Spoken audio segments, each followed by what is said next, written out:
하나님의 십자가 사랑을 마음에 새기는 고난주간 되시기를 진심으로 기원합니다. 복음의 능력이 인도하시는 삶으로 우리의 모습이 변화되기 또한 진심으로 원합니다.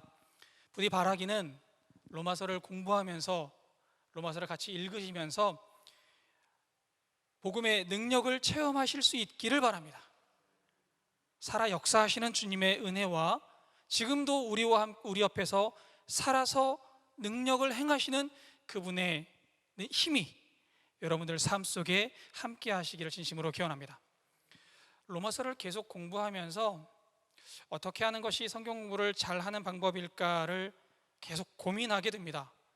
어떻게 진행하는 것이 여러분들에게 로마서를 잘 전할 수 있을까를 고민하게 되는데요. 오늘은 몇몇 구절을 읽어가면서 보충 설명을 드리는 방법을 한번 써보려 합니다. 성경을 직접 읽어보고 거기에 대한 이야기들을 여러분들께 먼저 나누어 드릴게요. 먼저 8절을 읽어드리겠습니다. 오늘 읽은 본문 8절입니다. 먼저 내가 예수 그리스도로 말미암아 너희 모든 사람에 관하여 내 하나님께 감사함은 너희 믿음이 온 세상에 전파됨이로다. 여러분, 로마서를 읽으면서 우리가 꼭 명심해야 되는 것이 있어요. 그게 뭐냐면 로마서는 편지라는 사실입니다. 로마서를 논문처럼 읽어서도 안 되고요, 로마서를 소설처럼 읽어서도 안 됩니다. 로마서는 편지입니다. 로마서가 편지라면 먼저 보낸 사람이 있겠죠. 보낸 사람은 누구죠? 제가 여러 번 말씀을 드렸지만 보낸 사람은 사도 바울입니다. 하나님의 종, 예수 그리스도 복음의 증인 사도 바울이 보낸 사람이고요. 그러면 편지를 받는 사람은 누굽니까? 편지의 수신자는 누구죠? 로마 교회, 로마 교회에 믿는 사람들, 로마 교회 교인들이 이 로마 교회 편지의 수신자일 겁니다. 그럼 여러분들한테 한 가지 질문을 드려볼게요. 로마의 교회가 있습니까? 당시에 로마의 교회가 있었을까요? 있으니까 로마 교회에 편지를 썼겠죠? 그런데 로마 교회는 언제 생겨났습니까? 성경에 로마 교회가 언제 생겨났다는 기록이 남아 있나요? 한번 읽어보신 분. 성경에는 로마 교회가 언제 생겨났는지, 누가 로마에 복음을 전했는지가 전혀 기록되어져 있지 않습니다. 그리고 성경 이외의 기록에도 로마 교회에 언제 복음이 전해졌는지는 알려진 바가 없습니다. 하지만 오늘 말씀 8절 말씀에 너희 믿음이 온 세상에 전파됨이로다 라는 기록을 보니까 분명히 로마에 교회가 생겼고 거기에 믿는 사람들이 있고 그들의 믿음이 예사로운 믿음이 아니었다라는 것들을 우리는 알 수 있습니다. 그러면 로마 교회가 언제 생겼는지를 우리들 한번 생각해 볼 필요가 있을 것 같아요.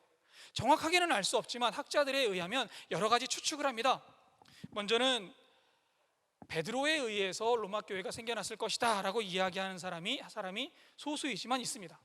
그런데 어디에서도 그 근거를 제시하지 못하고 그냥 베드로에 의해서 전달됐을 거야 라고만 이야기하는 거예요. 그래서 이 베드로에 의한 로마 교회 복음의 전달 또는 로마 교회 창시설은 잘 받아들여지지 않습니다. 대부분의 학자들이 이야기할 때 로마 교회가 언제 생겨났냐라고 이야기를 하면 여러 가지 추측에도 불구하고 오순절 마가의 다락방 사건과 연관이 있을 것이다 라고 이야기를 합니다. 사도행전 2장 10절 말씀을 제가 좀 읽어드릴게요. 사도행전 2장 10절입니다. 부르기아와 밤빌리아, 애굽과 및 구레네에 가까운 리비아 여러 지방에 사는 사람들과 로마로부터 온 나그네 곧 유대인과 유대교에 들어온 사람들과. 사도행전 2장 10절에 보니까 오순절 마가의 다락방 사건이 일어났을 때 예루살렘에 순례를 온 여행객들 중에 로마에서 온 사람들, 로마에서 온 나그네들이 있었다라고 기록되어져 있어요. 그러니까 오순절을 맞아 예루살렘으로 순례를 왔던 나그네들, 그 사람들 중에 로마에서 온 사람들이 있었고 그들이 베드로의 설교를 듣고 복음을 받아들인 후에 로마로 돌아가서 믿음 생활을 이어갔을 것이다 라는 거예요. 이것이 거의 대부분의 학자들이 받아들여지고 있는 로마 교회의 기원에 대한 이야기입니다. 그러면 이 사람들이 로마로 돌아가서, 베드로의 설교를 들은 사람들이 로마로 돌아가서 이 사람들은 어디에서 주로 신앙생활을 했을까요? 사도행전을 계속 읽어보신 분들은 아시겠지만 사도 바울이나 또는 베드로 같은 사람들이 이방 지역에 가서 복음을 전할 때 그 사람들이 제일 먼저 방문했던 곳이 어디냐면 회당이었습니다. 이방 지역에 갔을 때 회당에 들어가서 거기에서 유대인들을 먼저 만나고요, 그리고 나서 이방인들을, 그곳을 지점으로 해서 이방인들에게 복음을 전하는 방법들을 그 사도들은 선택했습니다. 로마의 복음을 들고 갔던 사람들도 마찬가지였을 것 같아요. 그래서 이 사람들은 주로 회당에 모여서 신앙생활을 했고요, 회당에 모여서 자신들의 모임을 이어갔습니다. 그리고 회당에서 복음을 다른 사람들에게 전하는 전도도 행해졌을 것으로 생각되어집니다. 그러다 보니까 이 로마에 있는 회당 안에서 유대인들과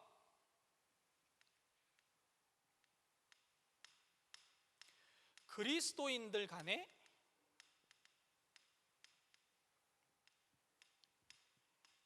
갈등이 생겨나기 시작했어요. 회당 안에서 유대인들만 있는 것이 아니라 회당 안에 그리스도인들도 같이 있으니까 그 안에서 서로 반목하고 갈등이 일어난 거예요.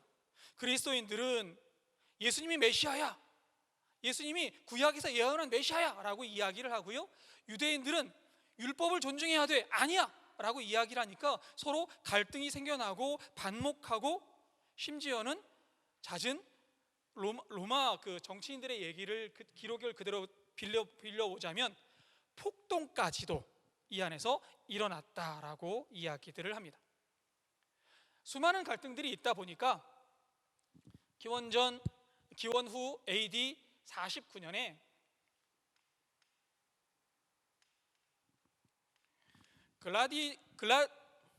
글라우디오 황제라는 사람 제8년에, 글라우디오 황제 제8년 AD 49년에 수에톤이라는 역사가가 이렇게 기록합니다. 글라우디오 황제는 유대인들을 로마에서 추방했다. 왜냐하면 그들은 크레스투스의 선동으로 계속 혼란을 일으켰기 때문이다 라고 기록해요. 로마 회당에 유대인들과 그리스도인들의 반목이 잦고 갈등이 생기고 서로 그 갈등들이 굉장히 심화되어지다 보니까 이것들이 사회 문제화 되어지고 있는 거예요. 그래서 글라우디오 황제라는 사람이 AD 49년에 그러면 아예 유대인들을 로마에서 추방해버리자 라고 결정합니다. 로마 사람들이, 로마에서 유대인들이 그래서 다 추방 나오고 말아요. 이 사건이 사도행전 18장 2절에 기록되어져 있습니다. 제가 좀 읽어드릴게요. 아굴라라 하는 본도에서 난 유대인 한 사람을 만나니 글라우디오가 모든 유대인을 명하여 로마에서 떠나게 한 고로 그가 그 안에 브리스길라와 함께 이달리아로부터 새로 온지라 바울이 그들에게 가매.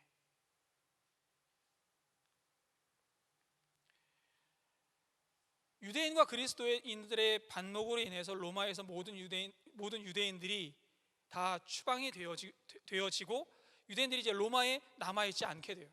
그런데요, 이 우리가 그리스도인이라고 불려지는 사람들 속에는 유대인만 있었던 것이 아니라, 그러니까 이스라엘 사람들만 있었던 것이 아니라 이 사람들 속에서는 이방인 그리스도인이 같이 포함되어져 있었습니다.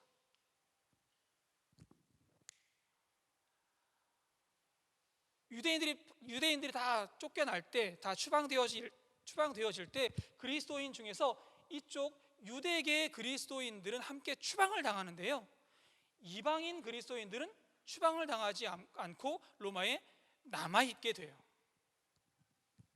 그러니까 로마에 있는 그리스도인들은 어떤 사람들이 주축이 되어서 복음을 지키면서 살아갔냐 하면 이방인 그리스도인들이 주축이 되어서 복음을 지키고 살아가게 됩니다. 글라우디오가 유대인 추방령을 49년에 발령을 하고요. 그리고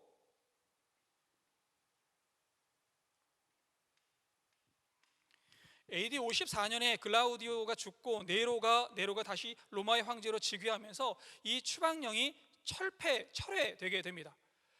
추방령이 철회되다 보니까 기원 AD 54년에 유대인들이 로마에서 쫓겨났다가 다시 로마로 돌아오는 사람들이 생겨나요.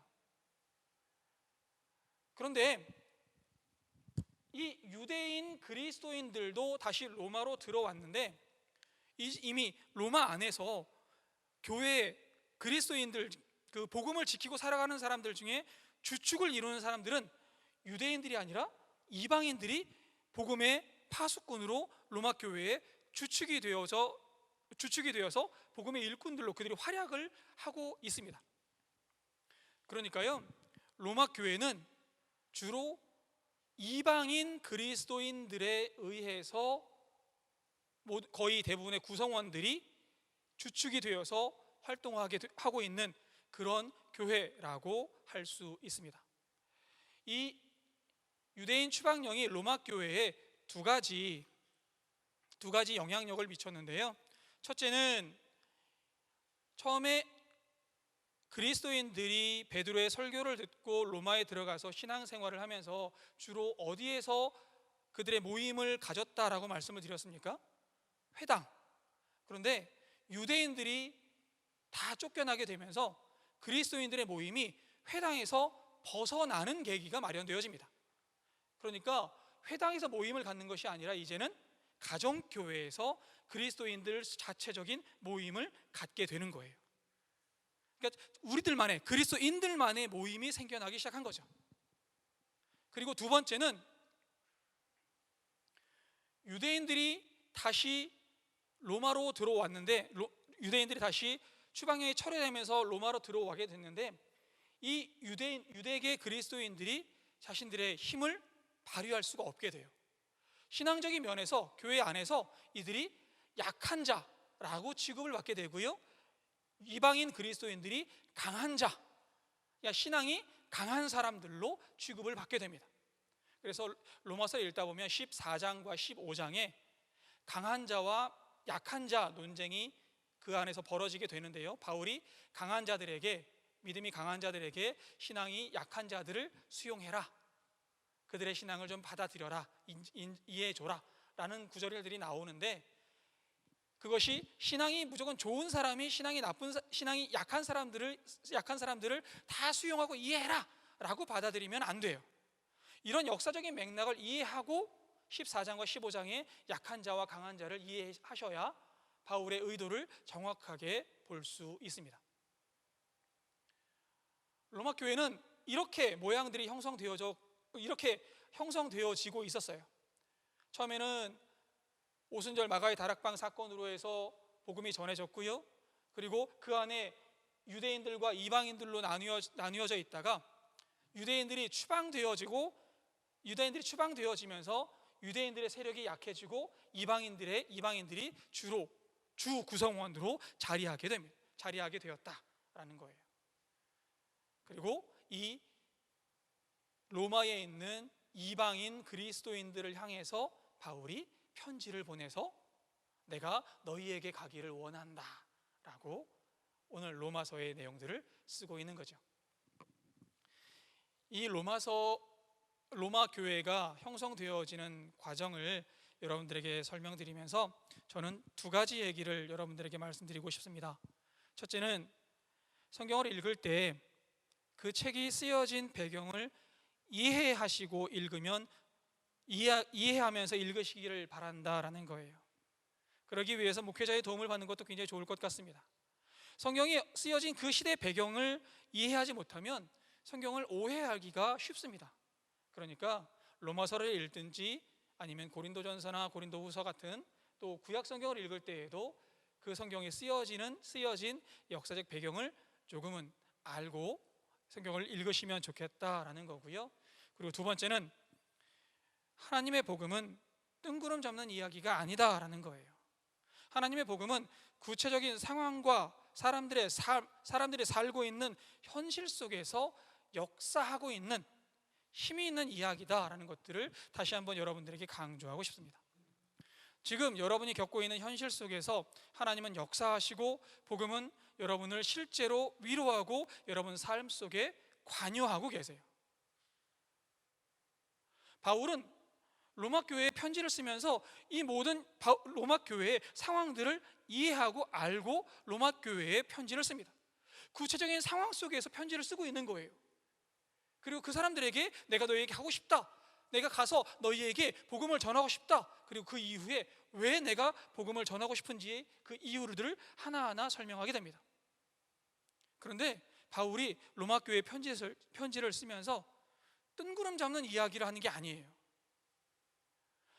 로마 교회의 상황에 맞게 그 속에서 직접 역사하시는 하나님의 은혜를 나누고 싶어서 바울은 편지를 쓰고 있습니다. 여러분, 복음이 여러분들 삶 속에 실제로 역사하시는 것을 느끼십니까? 복음이 예수 그리스도가 지금 나의 삶에 진짜로 나와 함께 하신다는 것을 깨닫고 있으십니까? 느끼실 수 있기를 바라요. 하나님의 복음은 지금 이 순간에도 우리들 구체적으로 내가 살고 있는 삶의 순간순간 속에서 역사하고 계세요. 그리고 그 증거가 성경 속에 그대로 나와 있어요. 바울은 그것을 알기 때문에 이 로마 교회의 구체적인 상황을 보고 그 속에서 로마 교회에 편지를 쓰고 있습니다. 자, 그 증거를 한번 11절부터 12절까지를 읽으면서 한번 여러분들과 나누어 보도록 하겠습니다. 11절과 12절 제가 읽어드릴게요. 내가 너희 보기를 간절히 원하는 것은 어떤 신령한 은사를 너희에게 나누어 주어 너희를 견고하게 하려 함이니 이는 곧 내가 너희 가운데에서 너희와 나의 믿음으로 말미암아 피차 안위함을 얻으려 함이라. 먼저 11절을 천천히 좀 읽어드리겠습니다. 내가 너희 보기를 간절히 원하는 것은 어떤 신령한 은사를 너희에게 나누어 주어 너희를 견고하게 하려 함이니. 11절과 12절은 바울이 로마 교회에 가고자 하는 이유를 대략적이나마 설명하고 있는 구절입니다.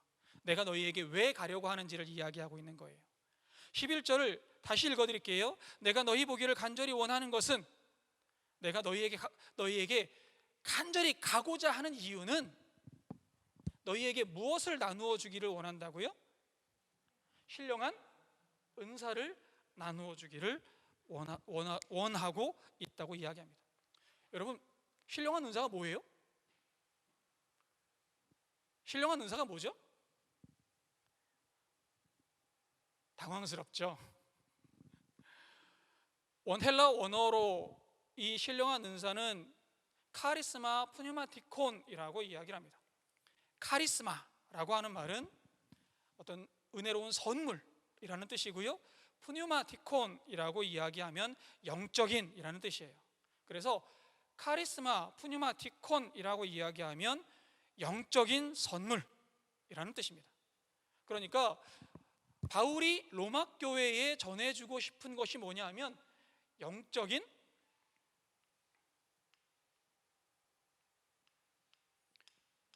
선물이에요.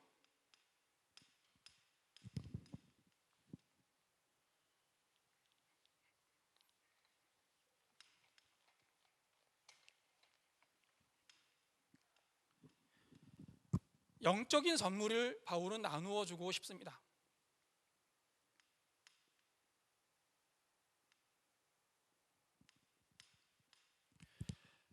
바울이 영적이다라고 이야기할 때 이 바울이 영적이라는 말은 정확하게 영적인 것이 무엇이다, 어떤 것이다 라고 정의를 내려놓고 사용하지는 않습니다. 그래서 영적인 것을 설명할 때 딱 이거다라고 이야기하기는 조금 어렵습니다. 하지만 분명한 것은 바울이 영적인 것이라고 설명할 때에 대비되어지는 것은 육적인 것과 대비되어진다는 거예요. 바울이 영적인 것과 대비되어지는 육적인 것, 다시 말씀드리면 이 세상의 것과 다른 은혜로운 선물을 너희들에게 나누어 주고 싶다라는 거죠. 이 세상의 선물과 다른 것, 이 세상의 선물과 다른 것이 뭐가 있을까요?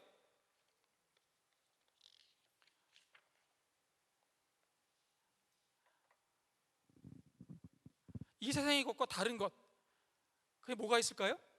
예수 그리스도, 복음. 바울은 영적인 선물 예수 그리스도를 너에게 나누어 주고 싶다라고 이야기하고 있는 거예요. 그러면 예수 그리스도가, 복음이 어떻게 선물이 될 수 있을까요? 은혜로운 선물, 이 카리스마, 예수 그리스도가 어떻게 선물이 되어질 수 있습니까? 바울의 경험을 우리들은 한번 되짚어 볼 필요가 있을 것 같습니다. 사도행전 9장에 보면 바울이 그리스도인들을 붙잡으려고 다메섹으로 가는 도중에 부활하신 예수님을 만난 체험이 기록되어져 있습니다. 이 다메섹 도상에서 부활하신 예수님을 만난 체험을 통해서 바울의 삶은 완전히 180도 변화를 겪게 됩니다. 그 이전의 바울과 그 이후의 바울은 완전히 다른 사람이 된 거예요. 부활하신 예수님을 만난 이후의 바울은요, 복음을 전하면서 수많은 고난을 겪고 고통을 당합니다. 그럼에도 불구하고 그 고난과 고통이 바울에게는 기쁨이 되었다라고 이야기해요. 그 이전에 내가 중요하게 생각했던 것들은 다 배설물로 여긴다라고까지 이야기를 합니다. 부활하신 예수 그리스도를 만나면서 그 예수 그리스도에게 압도되어지는 경험을 통해서 완전히 변화되어진 바울이 완전히 변화되어진 거예요. 여러분, 바울은 예수 그리스도를 만나면서 예수 그리스도로 그 안이 가득 채워졌고요, 예수 그리스도의 성령으로 완전히 이전과는 다른 사람이 되었고요, 이전에 느끼지 못했던 기쁨과 이전에 알지 못했던 삶의 의미를 깨닫고 그 이후에 남은 삶을 살아갈 수 있게 되었어요. 이전까지의 자신의 삶과는 완전히 다른 전환점을 맞이하게 된 것입니다. 이렇게 예수 그리스도를 만나면서 압도되어지는 경험, 예수 그리스도로 충만해진 그 경험을 통해서 내가 새로운 존재가 되고 하나님의 사람이 된 기쁨을 바울은 느낄 수가 있었던 거예요. 이 기쁨을 바울은 로마 교회에 전해주고 싶다라고 이야기합니다. 여러분, 이런 경험들 하시기를 진심으로 기원합니다. 예수 그리스도로 인해서 압도되어지고 예수 그리스도로 인해서 여러분들이 가득 채워지는 경험을 여러분들이 하실 수 있기를 바랍니다.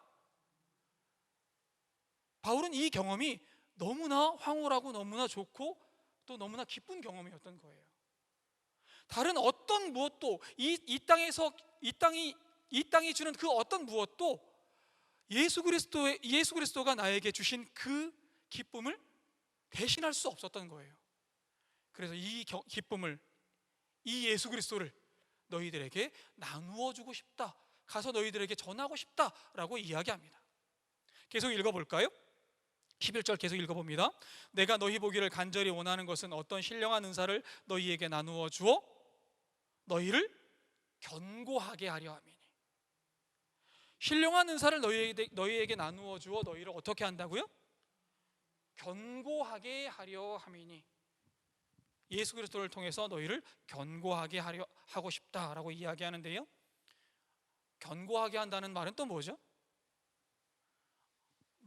제가 건강해서 이렇게 우뚝 세워지는 거, 이게 견고한 건가요? 그렇지는 않을 것 같아요. 견고하다라고 번역되어진 그 원어 성경을 보면요, 스테렉스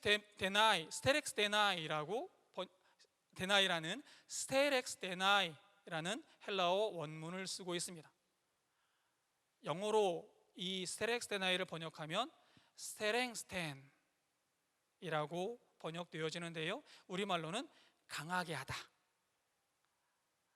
사전을 좀 보다가, 헬라어 사전을 제가 이 단어를 뜻을 알려고 사전을 보다가 이 강하게 하다라는 말 뒤에 이런 설명이 덧붙여 있는 것을 보고 제가 은혜를 많이 받았습니다. 세레스테나이, 강하게 하다. 이 강하게 하시는 분은 하나님이시다 라는 거예요. 바울이 영적인 선물, 신령한 은사를 너희에게 나누어 주어 너희를 견고하게 하고 싶은데, 사람이 견고하게 하는 것이 아니고요, 하나님께서 너희를 견고하게 하실 수 있도록 내가 복음을 너희들에게 나누어 주고 싶다라는 거예요. 우리들 사람들은 살아가면서 많은 갈등의 시간들을 겪게 됩니다. 책에서 읽은 예화인데요, 회사를 경영하던 집사님 한 분이 믿음이 새로워지는 경험을 하고, 그동안 내가 회사를 경영하면서 회사가 잘 되고 돈을 많이 벌기만을 기도했지 하나님 뜻대로 회사 경영하기를 원하지 않았구나 라는 생각이 들었어요. 그리고는 하나님께 회개의 기도를 드리고 앞으로는 하나님께서 기뻐하시는 방법으로 회사를 경영하겠다라고 결단을 합니다.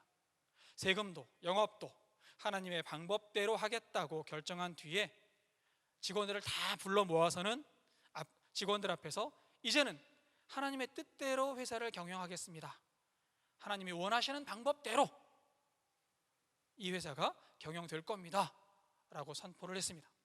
그런데 이 집사님이 가장 믿고 의지했던 재정 담당과 영업 담당 책임자가 이 집사님의 이 선포를 듣고서는 사표를 들고 이 집사님 앞으로 나와왔습니다. 그리고는 사표를 딱 던지면서 이렇게 말하더래요. 사장님, 망하려고 하십니까? 사장님 하라는 대로 하면 우리는 일 못합니다. 회사 망합니다 라고 그러더래요. 사람이 그래요. 하나님의 뜻대로 우리가 살아야 된다는 거 누구나 알아요. 그렇죠? 그런데 하나님의 뜻대로 살면 손해볼 것 같아요. 하나님의 뜻대로 살면 망할 것 같아요. 그래서 우리들은 적당히 어느 순간 세상의 방법과 타협하기도 하고요, 적당히 하나님이 지금 내 눈에는 보이지 않으니까 적당히 눈 감고 하나님의 뜻과는 조금 다른 방법들을 선택하기도 합니다. 사람이기 때문에 어쩔 수 없을 것 같아요. 그래서 우리들은 이렇게 이야기합니다. 우리가 하나님의 뜻을 온전히 실천하게 하는 것은 사람의 힘이나 사람의 능력이 아니라 하나님의 은혜입니다. 그래서 바울이 이야기하는 거예요. 너희들에게 신령한 은사를 나누어 주어 너희를 견고하게 하려 합니다. 오늘 성경 공부에 참여하신 여러분들, 하나님께서 여러분들을 붙잡으시기를 진심으로 기원합니다. 말씀을 전달하는 이 사람이 여러분들을 변화시킬 수 없습니다. 제가 세상 모든 그 화술을 가지고 여러분들에게 말씀을 전하고 여러분들을 울리고 웃겨도 저는 여러분들을 변화시킬 수 없고요, 여러분들의 마음을 움직일 수 없습니다. 하지만요, 만약에 하나님께서 이 시간 여러분들과 함께 하시면 여러분들이 온전한 하나님의 백성으로 변화되어질 줄로 믿습니다. 바울이 그래서 로마 교회에 가서 나는 복음을 전하고 싶다라고 이야기한 거예요. 신령한 은사를 나누어주고 싶다라고 이야기한 거예요. 저도 여러분들에게 하나님의 말씀, 또 복음을 여러분들에게 나누어 주어서 하나님께서 여러분들에게 역사하시기를 진심으로 기원합니다. 12절도 좀 읽어볼게요. 오늘은 12절까지만 여러 이야기를 나누어 보겠습니다. 12절입니다.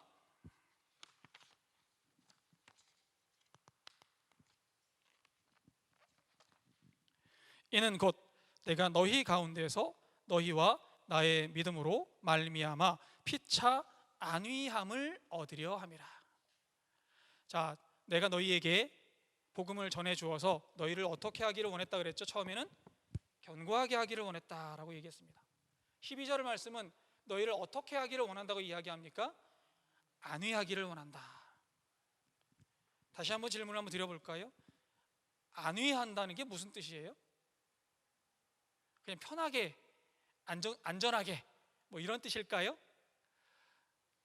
헬라어 원어를 또 한번 찾아봤습니다. 제가 잘 몰라서 헬라어 원어를 좀 찾아보니까 헬라어 원어는 이런 단어를 쓰고 있더라고요. 슌파라클레데나이, 슌파라클레데나이라는 단어를 쓰는데요, 이 단어의 뜻도 한번 사전을 찾아봤어요. 이 단어의 뜻은 서로 격려하다. 서로 안위하다라는 말은 원어에서 서로 격려하는 걸 이야기해요. 교회가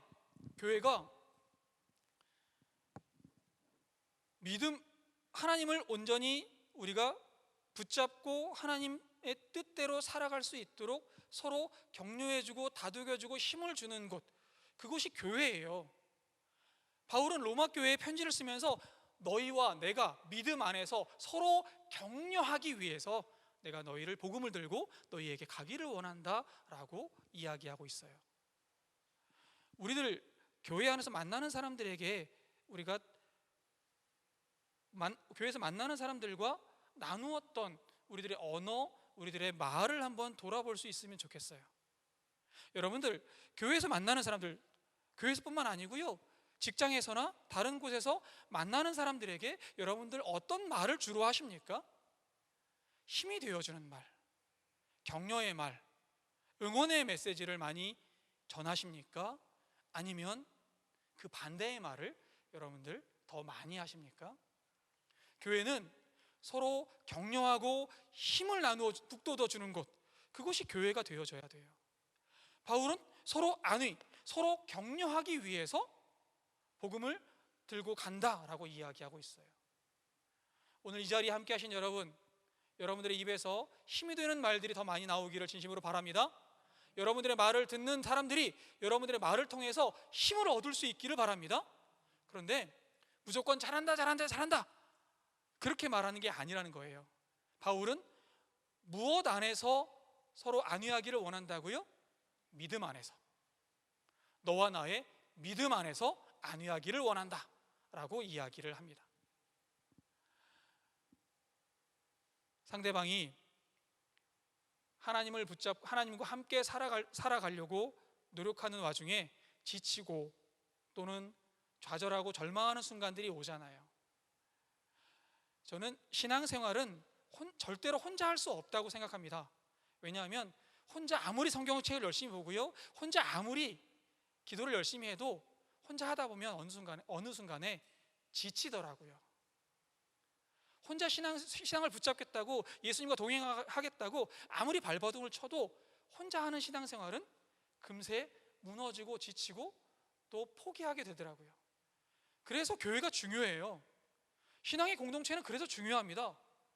그래서 믿음 안에서 예수님을 붙잡고 살아가려는 그 공동체 안에서 서로 힘을 북돋아주고, 당신 잘하고 있어, 예수님이 당신과 함께 하고 있어, 당신이 주님과 함께 살아가려는 그 모습, 예수님께서 정말 아름답게 보고 계셔 라고 격려해주는 그 말이 우리의 믿음을, 우리의 신앙을, 또 우리의 삶을 더욱더 풍요롭게 해줄 거예요. 바울은 그런 의미에서 내가 너희에게 신령한 은사를 가지고 너희들에게 가기를 원하는데, 너희에게 신령한 은사, 영적인 선물을 나누어 주어서 너희를 하나님이 견고하게 만드시고, 또 너희들 스스로는, 나와 너희들 사이에는 서로 격려하면서 더욱더 강하게 주님 붙잡고 살아갈 수 있도록 하기를 원한다라고 이야기하고 있는 거예요. 이제 말씀을 좀 마무리하려고 합니다. 여러분, 하나님께서는 여러분들이 살아가고 계시는 그 구체적인 삶의 현장에서 여러분들과 함께 하심을 믿으시기 바랍니다. 여러분들 직장에서 열심히 일하고 계시나요? 그 순간에 하나님은 여러분들과 함께 하십니다. 가정에서 여러분들 저녁 지으려고, 점심 밥 지으시려고 좀 분주하게 움직이시나요? 그 순간에도 하나님은 여러분들과 함께 하십니다. 그리고 여러분들이 그 순간에 예수님을 생각하고 하나님을 느끼고 계신다면 하나님께서 여러분들을 분명히 강하게 해주실 줄로 믿습니다. 우리는 서로 우리에게 힘을 주시는, 우리에게 능력 주시는 예수님을 더욱더 강하게 붙잡을 수 있도록 격려하고 힘을 더해주는 귀한 연동의 공동체들 될 수 있기를 진심으로 원합니다. 주님의 귀한 백성들 되시기를 바라면서 이 시간 주신 말씀 기억하며 침묵으로 기도하겠습니다.